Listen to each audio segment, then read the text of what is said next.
Titans Season 3. This is the full spoiler review. There is a review on my blog, soundedbettermyhead.com. There is a handful of spoilers in there, but I tried not to go too wild with it. I end up giving this a 2 out of 5. I think there's some story arcs that were strong early on and then kind of fizzled out, and there was some other story arcs that got better in the end. I think otherwise this would have been a pretty crappy season. Titans is one of those shows that consistently feels like it's gonna be great, and then it just under-delivers. Like you could see where it's got the production value, it's got the money, and it just falls short. There's a lot of it's pacing. A lot of it has to do with just too many characters. The plot for this season isn't that complicated, but it's just not that great. You know, basically, Jason Todd is killed. He resurfaces as the Red Hood, and he's outsmarting the Titans at every turn. And that's working. He comes off as a badass. You know, he's outthinking his opponents. He's taking people out with his fighting skills. And then they bring in Scarecrow, and a pretty obvious twist is that Scarecrow is the one behind Red Hood. And then once that happens and is revealed on the show, Red Hood just becomes like a putz. He loses like damn near every fight to Nightwing. Usually he just has to run away. He's no longer just he doesn't come off as like clever anymore. He's just doing whatever Scarecrow tells him. It's just completely. He goes back to basically being the Jason Todd that he was before. Like we got this new badass version of him as the Red Hood, and then it turns out he's even worse than he was when he was Jason Todd. And Scarecrow's plan is just you really don't know what it is. I mean, obviously he's messing with your heroes, so you gotta root for them. But you don't know what Scarecrow's doing. He's setting up something, and then it's kind of vague, and it's like, okay, he's making some kind of new drug for some reason, and then that really ends up going nowhere. Then he changes it to his plan is that he's putting fear toxin in Gotham's water supply, and we get a little hint that this is bad, but it just kind of gets brushed off. Like all of a sudden it's no big deal. And then he has another plan where he's gonna detonate fear toxin around the city, but instead of making people go crazy, which is his normal MO, it just kills them. It doesn't feel like his playbook. It just never really quite works. And then they just kind of half-ass it in the end anyways, and there's really no collateral damage. Character-wise, they kind of set up Nightwing like he's going to take over for Bruce as the new Batman. Especially there's a point where he starts seeing like all these visions like a bat, like it's almost like hinting where he should go with his career. And then that never happens. He just dies, gets brought back to life with the Lazarus Pit, and then he just goes back to being Nightwing like always, and nothing really changes the way he was before to the way he is after. Starfire has her plot, her story with her sister, and that's just weird. She has this weird sleepwalking thing where she's getting these visions, and they never explain how she has ability to see the stuff she's seeing, because she's seeing her past, I think she's seeing the future. She's seeing like these clues of what's going on elsewhere. And at first it seems like it's some kind of psychic connection to her sister, but then it's just like, I don't know. We don't know where it comes from. She suddenly out of the blue gets a new power set. I think she uses it like once, and then later on she's like mastered it, even though they don't even explain what her new power is. Lightning maybe? I don't even know what she even does now. As far as her sister, they briefly introduced her last season. It was implied that she'd be like the big bad this season, or one of the big bads at least. And she pretty much got captured somehow between the seasons, and now she's like goes on this redemption arc. She actually ends up being a pretty solid character, but it's like just out of nowhere, she just like, I don't know, just felt like they just completely did a 180 with her character from what they set up last season. You also get that with Gar. He had the whole brainwashing thing where he's they push a button and he just murders everything in sight, and like they were really trying to set him up to kill Raven. And then it gets one quick mention this season about how the Titans helped him with it. Like, they completely just tossed that, discarded that, plot. Not that I thought it was all that great, but they spent all that time setting it up, and it's just like one line of dialogue, and it's like, nah, never mind. I thought Superboy was very inconsistent. Like, the big thing last season was that, first of all, he was extremely naive, but he also has this dark side because he's got this Luthor DNA, and he kind of lost most of his that innocence this season. And he kind of flirted with the darkness a little bit, which was all right, but just it didn't have the innocence to kind of balance it. To seeing this side of him being both Superman and a Luthor at the same time. You see a little bit more of his, scientific abilities this season, and then I don't know. I never felt the chemistry between him and Blackfire. They ended up being a cute couple, but I just never really felt like because she's still kind of a bad person. She doesn't really know how to be a good person. So I felt like she was kind of bad for him. I mean, I don't know. It kind of worked out, I guess. Hawk and Dove. I don't remember how things left off last season. They did this weird thing where they were separate again this season. Didn't do much with Dove, and they had the big story or big moment where Hawk was killed by Jason Todd, which I thought was like the strongest moment of this entire season. I thought it was really well done. And then they just gave him a chance to get rid of both those characters because, Dove, with the Paris. Which, like I said, it worked. It was a way to get some players off the board because there's so many characters. But that means we still had to wait till episode 8, I think it was, before we finally see Raven. And she's off in Themyscira, and I had this really weird plan to bring Donna Troy back, where they just, I don't know, they got this weird ceremony that they do, and this Amazon, they're giving these goofy speeches, and it was just, I don't know what they were trying to do. Donna basically ends up bringing herself back. We get this whole weird thing with the Land of the Dead, which was an interesting episode, just kind of weird throwing the whole afterlife thing out there like that. And then Donna's story wasn't much either. Her or Raven, they both did their thing in the Themyscira. They came back to the Gotham and helped out in the fight. Like, they didn't really feel like anybody changed. There wasn't any kind of arc to their characters at all. There supposedly was one with Donna, but I don't feel like she really changed at all. I felt like she was the same person she always was, except now lightning didn't seem to bother her. One character I did like this season is that they added Barbara Gordon.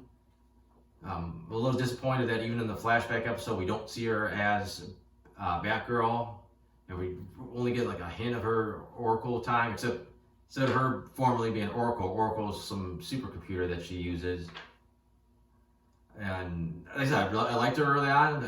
I thought she was working well with everybody, and then they just kind of made her almost more of an antagonist. Like, she was an obstacle for the Titans, and it made her a little unlikable, and that she really didn't get to contribute all that much, throughout the season, which kind of sucked because I would like to see her more. I mean, obviously she can only do so much because she's the crippled version of Barbara Gordon, but still, I thought that was disappointing.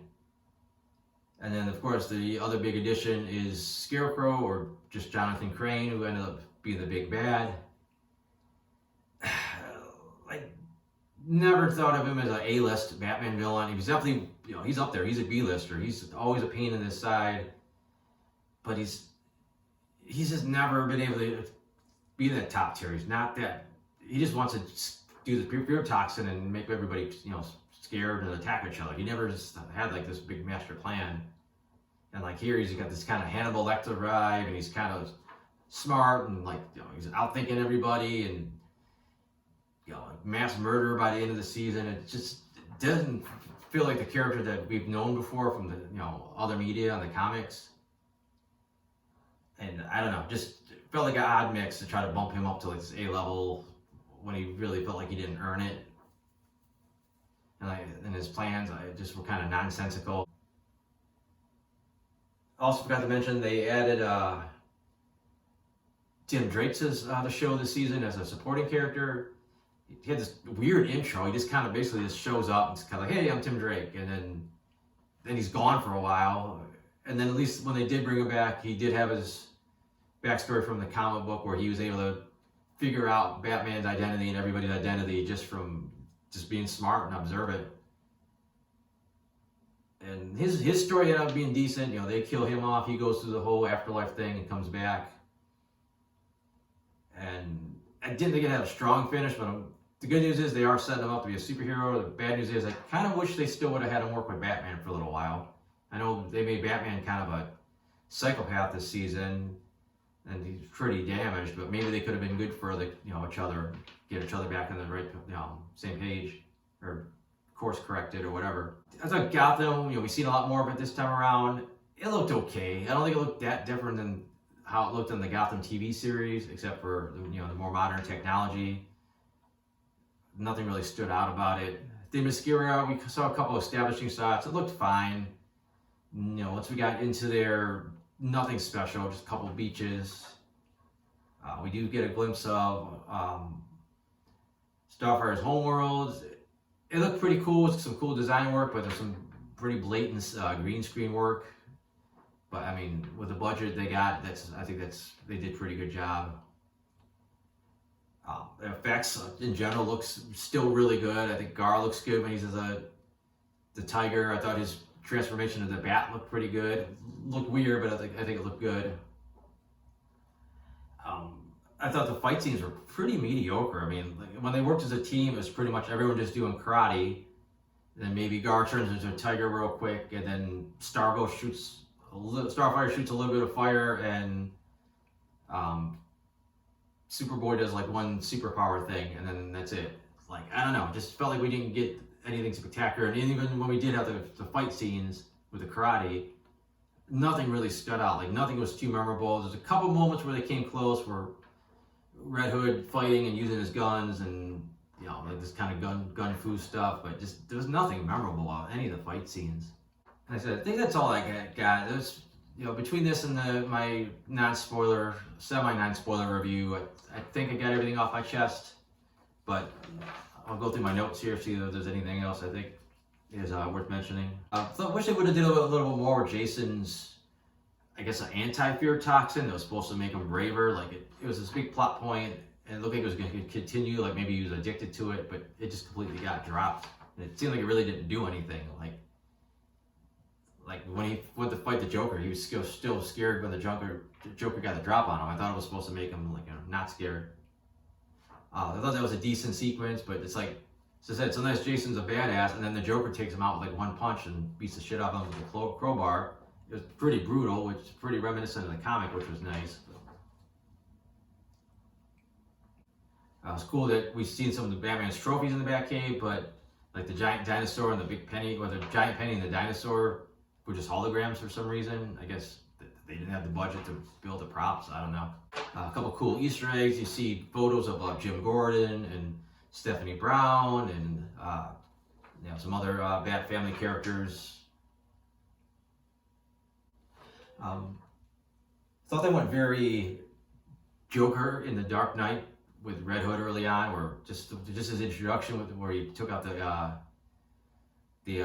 gang, the leaders of the different gangs, and the way he used that cell phone essentially to murder a woman, just seemed very Heath Ledger Joker-esque. His costume looked okay. There was a scene where the mask is broken, you see his face underneath it, but it looks like they did some kind of CG, so it looked just really off. And then I said that the big episode where they killed Hawk was pretty good. I know he's a little bit of a lunkhead, but the way he fell for everything Jason did was just kind of stupid, especially because he's so pissed at Jason, like he wanted to kick his ass, and then all of a sudden he feels bad for him, and he's willing to swim naked through sludge, for this guy, and then he set himself up. I know Jason was pissed at Bruce, but the fact that he just spilled the tea on everything to Scarecrow. He's like, oh yeah, Bruce Wayne's Batman, and Nightwing is Dick Grayson, and here's how this. He told him everything, which is, even as mad as he was, it seemed like it was out of character. I know Scarecrow put two and two together pretty quick, but That's even worse because not only did Crane do it, but Tim Drake did. It seems like almost anybody, if you take 5 minutes to look at the clues, you can figure out the whole Bat family. I think by the end of the series, the whole GCPD should know who everybody is. As I was disappointed in the flashback episode that instead of seeing Barbara as Batgirl, we seen this weird thing where her and Dick started like a Bonnie and Clyde kind of robbing spree, like robbing museums and being cat burglars. It's a weird, just kind of a weird thing. It seemed out of character for both of them as far as, what we know about them. And they bring this kind of random murderer. I know she's a comic character, but it's like, okay, she shows up, kills some people. We find out her origin. She goes to kill Barbara. She loses, and then she's done. Like, you figure she would like came back and tried to finish her, but no. And it just seemed a little goofy. There was that scene where Grayson was listening to all the audio of this massacre, and he's just like, oh, yep, she did this kind of sword strike, and then this, and then that. It's like, yep, I know exactly who it is. It's this chick. Like, seemed a little, seemed like he should have a little bit more to go on. Like, maybe from the sound, he's like, okay, I remember from the crime scene, there was a blood splatter going up, so that must have been this sword strike. But no, he somehow could hear it. His ears are that keen. It's just a little corny. It'd be pushing it. Even Batman could figure that out. Also disappointed, we never got to see Jonathan Crane in a Scarecrow mask. The last episode, he had some type of gas mask that was Scarecrow-esque, but he just had the lower half. I wanted to see like the hood, but we didn't get it. Now, I don't know what was up with that whole scene with Scarecrow and his mom.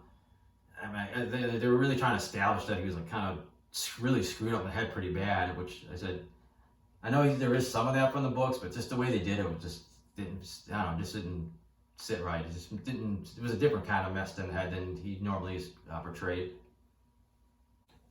I like the cameo of the original Dove when Hank was in the afterlife. So it's kind of cool that him and his brother, teaming up together to do shit. Also, this season between the Lazarus Pit and people just being able to like find a way to escape the afterlife, it kind of makes death a little less meaningful. Like, seems like it almost feels like you can find different ways to bring a lot of people back if you just, if they would have tried, if they would have known about the Lazarus Pit sooner. And it was weird that like Crane had complete access to like the mansion and the Bat computer. Like, unless Jason gave him access, I can't understand. I can't imagine like you just walk in the Bat cave like, hey, Bat computer, do this for me, and it listens to anybody. Especially when everyone else was living. Like, soon like Grayson, those guys would have put some safeguards in so nobody could come in and dick around with the computer like that. I thought it was corny where Gar turns into a bat for the first time, and then all these other bats show up, and they all just pick up Dick and fly off with him. Like, first of all, I think it'd be way too heavy for that. Secondly, it seemed like it just could have been just as easy for Rachel or Gar, Gar in normal form, just to pick him up and carry him to like where they had to go. And there's like never any doubt, like once he's in the pit, like the thing rings, Jason's head was like smashed to bits, and he came back to life, and Dick had just died from a gunshot wound. He might not even 100% dead yet, so there's never in doubt that he was going to come back. At least we did get like a good look at what the Joker's suit looked like, even though it was Grayson wearing it. It's for the hallucination sequence. And then for some reason, when he does come out of the pit, he's like back in street clothes. Like, I don't know where his suit went, and it was like a one-of-a-kind suit, but he had it again at the end. That was just a really bizarre moment. And this whole big thing where like Superboy turns heel for a second, blows up Blackfire's ship so she can't go home. Could have potentially killed her and Starfire, and then it's like gets brushed under the rug, and then it looks like she's just gonna rebuild her ship and do it, take off anyways. Like, it really didn't do anything for anybody. I thought it was goofy as hell I didn't even understand the logic, how somehow Starfire and Blackfire combined their powers to pick up the Lazarus Pit, and then Superboy could freeze it so it turned into a thunderstorm and rained Lazarus Pit water on everybody and brought him back to life. seemed like it wouldn't have been enough water for all those people, and the whole thing didn't make any damn sense. And then Rachel somehow absorbed all the evil out of the pit. It's just weird. It just kind of took away. I rather have seen the first bomb goes off, he kills a bunch of people, and like maybe like they don't get to the next set of bombs in time, and then they get this rain, and the rain counteracts it instead of people dying. It saves them. I don't know. The whole thing was just goofy. And then I thought Donna was going to do something cool with the lasso, like lasso the lightning, like Wonder Woman did in Wonder Woman '84. But she just sits there and her and the lasso take the lightning like it's no big deal, even though she got killed from a way less powerful electric shock last season. Now it didn't seem to bother her. And then taking Crane out was super anticlimactic. They beat up a couple cops, went in there, bitch slapped him basically, and then that was the end of it. Like, I would have liked to see, I mean, obviously he's not going to outfight everybody, but something. And then the end was just kind of, like they all take off together in this big RV, and they stop by to give creating this evilness that Raven absorbed, like almost like near the end of the Green Mile. I don't know. It was a lot of shit just never really worked out. They said there was potential there. There's always moments where it looks like the show's gonna be good, and then they just drop the ball. They go some weird direction, or suddenly do a 180 with like an idea that they had. And that's really all I gotta say. I probably went on too long as it is. I got more reviews on my blog. That's at soundofbettermyhead.com. I have, like I said, the non-spoiler version of this, or almost non-spoiler version. I got my comic strips, so if you guys want to check that out, that'd be great. And thanks for watching.